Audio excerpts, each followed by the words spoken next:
Let's cross live now to Victor Gao, chair professor from Suzhou University. Victor, we saw Iranian relations with China grow closer under Raisi's tenure. Can you tell us about that relationship between the two countries and the reaction there to the death of Raisi?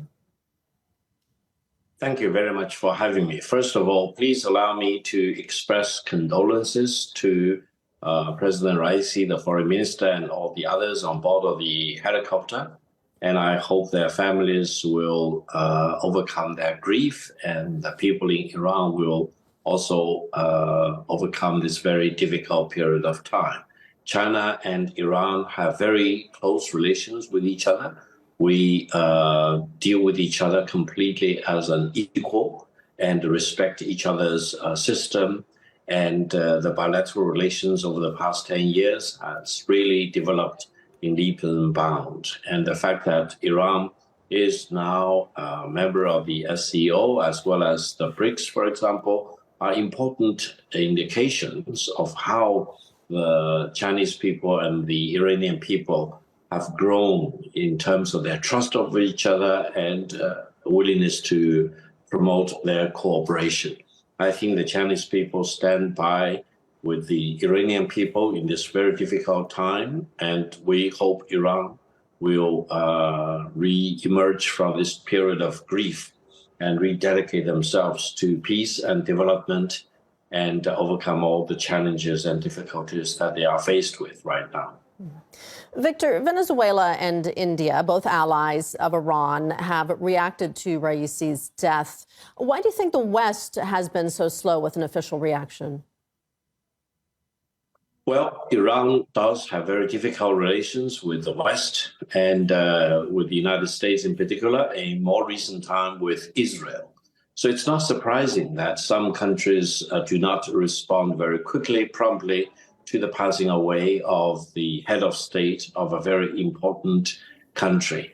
Iran does have very friendly countries in the world. You mentioned some of them. And I hope the late president of Iran will get all the respect in due course and be remembered as a great leader of Iran going forward. Yeah, you mentioned the difficult relations Iran had with the U.S. We saw extremely high tensions in early 2020 when the Iranian general Qasem Soleimani was assassinated by U.S. forces. What can you tell us about the relationship between the U.S. and Iran since Raisi became president in 2021?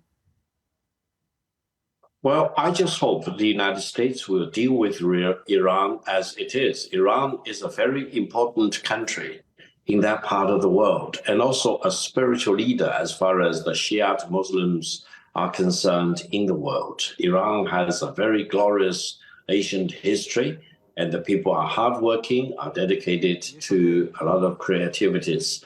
Therefore, it is completely illogical for the United States to try to dismiss Iran and try to alienate the Iranian people. And I do hope, personally, that the relations between Iran and the United States will become normalized as soon as possible going forward, which will bring benefit both to Iran as well as to the United States. For any country in the world to dismiss the importance of Iran may be a big geopolitical and a practical mistake. And I think Iran does deserve respect, and Iran should be dealt with as an important country rather than as some kind of an alien nation in this world. Mm-hmm. The death of the Iranian president also, of course, comes at a time of high tensions between Iran and Israel, which you mentioned as well.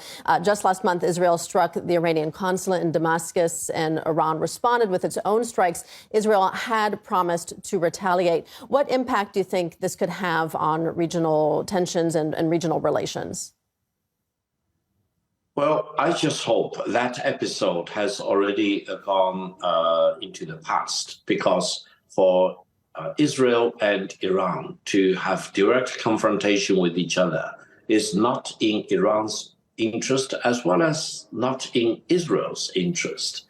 And the situation can be tense, and if anyone strikes or retaliates against the other side, in several rounds, for example, the whole situation may be getting out of control, dealing a heavy blow to regional stability in that part of the world. And also, I don't think the United States and Israel are completely on the same page as to how to deal with Iran at this particular moment.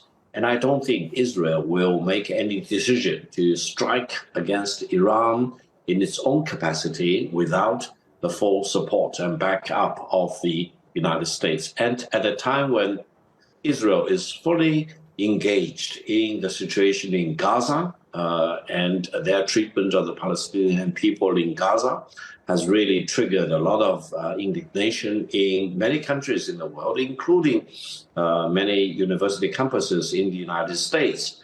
I don't think it is a good idea for Israel to try to spill over the tension in that part of the world, and it will be much better for Iran and Israel to be patient and to avoid any escalation of their tensions.